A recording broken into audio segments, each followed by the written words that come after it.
হ্যাঁ নিখিলা, বন্ধ কর এটা। হ্যাঁ বলো। মারুপ আসতেছে, ওর ঘরটা গোছায় রাখ। কি বলো ভাই আজকে আসবে?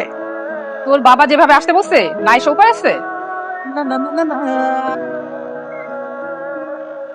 বাবা মা আসসালামু আলাইকুম। ওয়ালাইকুম ওয়ালাইকুম আসসালাম। কি অবস্থা আম্মু? ভালো। তোর মা তো ভেবেছিল তুই আজকে আসবিই না। আঙ্কেল খবর তো টেনশন করছিল, আর ভেবেছিল যে আপনার পরিবার হয়তো বা কেউ বিপদে পড়েছে বা অসুস্থ হয়েছে। ওকে। ও বাবা আমাদের তো বলাই হয়নি, ও হচ্ছে আমার ফ্রেন্ড আবির। জি আঙ্কেল, আমরা একই রুমে থাকি।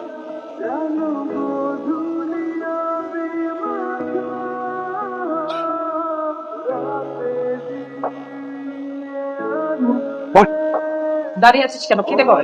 মা আমি না এখন খাবো না, তুমি খাবারটা বের রাখুন পরে খেয়ে নিবো। আরে পরে কেন? তুমি আমাদের সাথেই খাও না, বসো। এটা তো আমার বাসা, আমি যখন ইচ্ছে খেতে পারবো। আপনি তো গেস্ট, আপনি পেট ভরে খেয়ে নিন। ও আমার সাথে এমন করলো না? আমার বোন বলেছিলাম না যে অনেক রাগি, মারবে। হ্যাঁ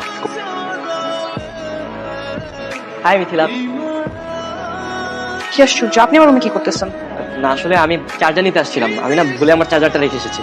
আর মারুফ বললো যে তোমার ফোন আর আমার ফোন নাকি একটাই, আসলাম। তো ভাই আসলে পারতো, আপনাকে কেন পাঠাবো? আননোন একজন পার্সন। আরে আননোন বলছো কেন? আমি আর তোমার ভাই একই সাথে থাকি, একই রুম শেয়ার করি। তুমি চাইলে আমাকে তোমার ফ্যামিলি মেম্বার হিসেবে ভাবতে পারো। বাই দ্য ওয়ে, তোমার ভাইকে আমার ব্যাপারে তোমাকে কিছু বলে নাই? মানে আমি ভালো একটা ছেলে, এইসব কিছু বলে? না, আমি তো আজকেই জানতে পারলাম আপনার মতো কোনো ফ্রেন্ড আছে আমার ভাইয়ার। কি বলছো? মানে কিছু বলে নাই? আচ্ছা বাই দ্য ওয়ে, তোমার জন্য আমি চকলেট এনেছি, এই নাও। থ্যাংক ইউ, বাট আমি চকলেট খাই না, লাগবে না। কি বলছো, চকলেটও খাও না? আচ্ছা সমস্যা নেই, কি খাও আমাকে বলো, আমি এখনই নিয়ে আসছি তোমার জন্য, বলো। লাগবে না ভাইয়া, আমার কিছু লাগলে আমি নিজে গিয়ে নিয়ে আসতে পারবো।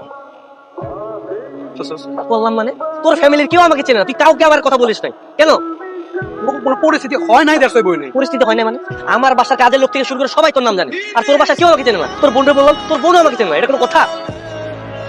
Very sad. বলে কি হতো আমার বোনকে? তুমি হয়ে যেত। এই তুই আবার ঠিক করে ফাউল যাই।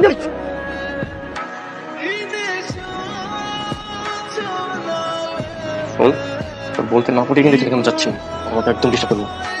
কালকে মিথিলার এঙ্গেজমেন্ট, বরপক্ষ দেখতে আসবে, আর সেই জন্যই তোকে জরুরি ভিত্তিতে খবর দেওয়া হয়েছে।